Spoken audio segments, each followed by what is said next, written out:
बिस्मिल्लाहिर्रहमानिर्रहीम। अस्सलाम वालेकुम students, welcome back to my channel educational tips. कैसे हैं आप सब? उम्मीद करती हूँ आप सब बच्चे बिल्कुल ठीक होंगे। तो बच्चों, आज मैं आपके साथ शेयर करने जा रही हूँ यूनिट नंबर 8।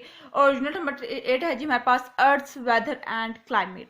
यानी कि हम अपने अर्थ की, अपने प्लानट अर्थ के बारे में बात करने जा रहे हैं, उसके वेदर के बारे में बात करेंगे, उसके क्लाइमेट के बारे में बात करेंगे। चैप्टर स्टार्ट करने से पहले मैं आप लोगों को थोड़ा सा एक इन्फो दे दूँ कि यहाँ पे जो वेदर और क्लाइमेट का जिक्र किया गया है, वेदर में और क्लाइमेट में क्या डिफरेंस होता है। देखिए, वेदर जो होता है ना, वेदर वो हमारा हर दिन चेंज होता है, जबकि क्लाइमेट जो होता है ना वो एक टाइम फ्रेम के बाद चेंज होता है। जैसे आज गर्मी है, कल बारिश हो गई, ठीक है, वो वेदर है। लेकिन ये जो सारी एक 3-4 महीने, 5-6 महीने अब तो हो गए हैं, 5-6 महीने तक गर्मी रहना, फिर सर्दी आ जाना, ये क्लाइमेट है, ठीक है। यानी कि टाइम टू टाइम वेरिएशन, वो जो हमारे पास वो होगी, वो होगी हमारे पास क्लाइमेट। टू डे वेरिएशन हमारे पास वेदर हो जाएगा। ठीक है, समझ लगी मेरी बात को? अच्छा, अब आ जाते हैं हम। आप लोग पेज नंबर 104 ओपन कर लीजिए। पेज नंबर 104 पे आ जाइए। तो यहाँ पर है जी हमारे पास रीडिंग। चलिए स्टार्ट करते हैं फिर आज की रीडिंग। इट इज हॉट और cold outside, it is sunny, cloudy और rainy, all these word tell us about weather. यानी कि आज गर्मी है, आज सर्दी है, आज बादल आए हुए हैं, आज धूप है, आज बारिश हो रही है। ये सारी चीजें क्या हमें इंडिकेट करती हैं? ये हम लोगों को बताती है वेदर के बारे में। किसके बारे में? वेदर के बारे में। The weather is about the air outside, यानी कि जो बाहर मौसम है इस टाइम, ठीक है, अब बाहर बादल हो रहे हैं, ठीक है, तो वो क्या इंडिकेट करेगा? वो हमारे पास वेदर है, ठीक है।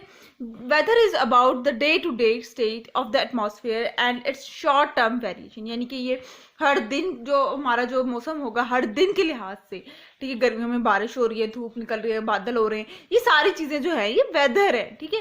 Weather is the combination of temperature, humidity, precipitation, coldness, visibility and wind. Weather क्या है? वेदर हमारे टेम्परेचर पे डिपेंड कर रहा है।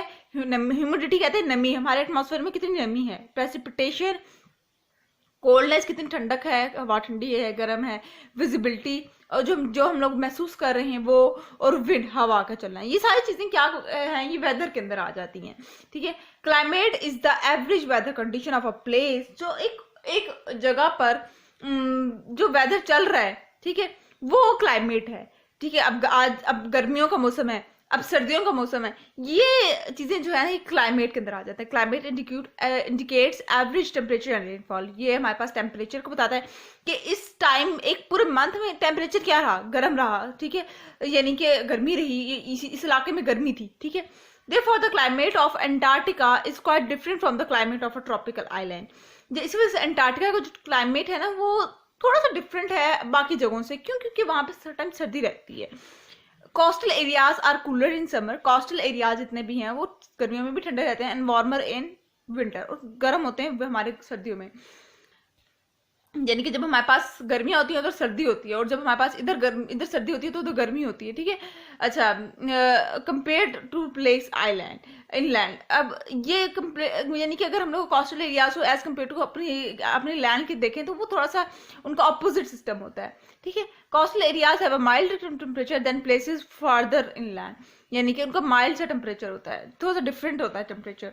डिफरेंट काइंड ऑफ वेदर के ऊपर बात करते हैं अब, ठीक है। यानी कि हमारे पास किस तरह के वेदर होते हैं, क्या क्या वेदर के अंदर क्या क्या हो जाता है, सारे कुछ हम लोग पढ़ते हैं भी।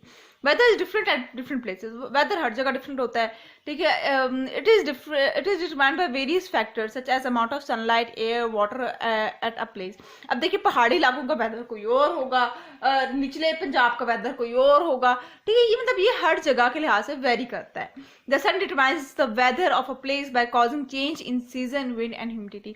और सूरज जो है ना ये मेन फैक्टर है, ये बताता है वेदर कि अब हो सकता है लाहौर वाली साइड पर आज धूप हो, जबकि इस्लामाबाद वाली साइड पर आज बारिश हो रही हो, ठीक है। सन का है ना ये तो फिर। अच्छा, नेक्स्ट पेज पे आ जाइए। When the air temperature changes, जब भी हमारे पास एयर का टेम्परेचर चेंज होता है तो वेदर भी चेंज हो जाता है। Air temperature the intensity of the sun energy that strike the earth surface, because the amount of energy from the sun reaching the earth surface vary from day to day. अब वो कह रहे हैं कि अब एयर टेम्परेचर कैसे effect होगा, यानी कि देखिए अब हमारे पास जितनी ज्यादा शुआएं अर्थ के ऊपर स्ट्राइक करेंगी सन की, ठीक है, उतना ज्यादा टेम्परेचर होगा, ठीक है। अब किसी जगह पर वो हर जगह पे वेरी करता है, और फिर वो इस आ सकते हैं हमारे पास डेली टेम्परेचर चेंज होता है और हमारे पास डेली वेदर चेंज होता है, ठीक है। At any one time air temperature different in different places around the अर्थ। अब एक टाइम हमारे पास ऐसा भी आता है, मानसून का सीजन है, या अब मानसून का सीजन के अंदर क्या होता है कि किसी जगह पे बारिश हो रही होती है, किसी जगह पे बादल होते हैं, ठीक है। एक ही शहर के अंदर किसी जगह पे बारिश हो रही होती है, मानसून का सीजन होता है। One reason is earth shape. इसकी एक वजह अर्थ की शेप भी है। Earth is shape like a ball. Earth की शेप क्या है? बॉल लाइक शेप है। Because of the earth ball like shape, sunlight is more direct in some places and some slanted in other। यानी कि इसकी वजह यह है कि बॉल लाइक शेप है, जिसको से अर्थ के ऊपर सन की जो शुआएं हैं किसी जगह पे ज्यादा पड़ जाती हैं, किसी जगह पे कम पड़ती हैं। ये भी reason. For example, it is more direct at equator. The earth is an imaginary around the earth middle. Places closer to the equator get more direct sunlight. जो इक्वेटर के क्लोज प्लेसेस होती हैं उनके ऊपर सनलाइट ज्यादा आ जाती है। So places like Indonesia get more direct heat from the sun and are warmer than places to the north like Pakistan। अब देखिए इक्वेटर के ऊपर डिपेंड करता है, यानी कि अगर इंडोनेशिया इक्वेटर के ऊपर है तो उधर की गर्मी ज्यादा होती है इंडोनेशिया के अंदर, जबकि पाकिस्तान वगैरह साइड पर आ जाती है तो फिर उसके लिहाज से वो फिर बचत हो जाती है हमारी इतनी गर्मी है, लेकिन फिर भी हम लोग को लगती है। The angle of sunlight. Sunlight make a 90 degree angle at the equator. Equator के ऊपर 90 डिग्री का सनलाइट के साथ एंगल बनता है। The angle gate bigger at the north और साउथ ऑफ द इक्वेटर। जबकि साउथ और नॉर्थ के ऊपर क्या बनता है? एंगल ज्यादा बड़ा बनता है, जिस वजह से डायरेक्ट शुआएं यहाँ पे जाती हैं। यहाँ पे तो आती बची कुछ शुआएं आती है सन की, बाकी इतनी ज्यादा शुआएं नहीं आती। ठीक हो गया जी। अब आ जाते हैं हम नेक्स्ट पेज के ऊपर। ये आज इंशाल्लाह ये वाला टॉपिक खत्म करके फिर नेक्स्ट लेक्चर में मैं आपके साथ मॉइस्चर वगैरह शेयर करूंगी। Sunlight warms both the land and water. अब सनलाइट जो है यानी सूरज की तपिश जो है वो ना सिर्फ जमीन को गर्म करती है बल्कि वाटर को भी। However the water warm up more slowly than land. ठीक है, लेकिन वाटर जो है ना वो आहिस्ता आहिस्ता करके गर्म होना शुरू होता है। ठीक है, that is the water stage cooler longer than the land. इस वजह से वाटर काफी टाइम तक ठंडा रहता है जब as compare to that of land. Land जमीन जल्दी गर्म हो जाती है। This is over the water also stay cooler for a long period of time. In the summer at places near water air temperature are lower than the places in land। जहां पर देखिए पानी वाली जगह होती है, जहां पर यूं कहते हैं कि डैम्स वगैरह होते हैं, जहां पर इर्द गिर्द के इलाके होते हैं, उधर ना टेम्परेचर जो होता है ना वो फिर कुछ ठंडा होता है। ठीक है, गर्मी में भी इतनी ज्यादा उधर गर्मी नहीं होती। However in winter the places cools of in winter the water cools of more slowly the land does. अब वो कहते हैं कि अगर हम लोग विंटर्स की अगर बात कर लें तो पानी जो है ना बहुत आहिस्ते आहिस्ते करके विंटर्स के अंदर ठंडा होता है as compare to the land. Land बहुत जल्दी ठंडी हो जाती है, उतनी जल्दी वाटर नहीं ठंडा होता है। The water stay warmer than land so does the air above the water. इसी वजह से वो कहते हैं कि वाटर जो है वो लैंड की निस्बत जल्दी वार्म हो जाता है, गर्म जल्दी हो जाता है, जबकि ठंडे होने में टाइम लेता है। Therefore in winter in places near water air temperature are higher than in land.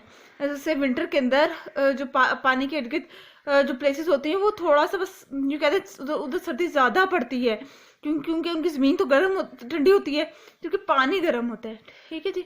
अब ये कैरेक्टरिस्टिक्स बताई हुई थी ये समर की और विंटर की। कूल्स ऑफ स्लोली विंटर के अंदर, वार्म अप स्लोली। ठीक है, वार्म अप फास्टर और वार्म ऑफ फास्टर। ठीक है जी। ये दो इसका डिफरेंस के दर बता दी गई थी, ये याद कर लीजिएगा आप लोग लाजमी। तो जी ये था आज का लेक्चर। होप्स आपको समझ आ गया होगा। अगर आज का लेक्चर आप सबको समझ आ गया है तो मेरे चैनल को सब्सक्राइब कर दीजिएगा, वीडियोस को लाइक कर दीजिएगा और साथ साथ बेल आइकन को प्रेस करना मत भूलिएगा।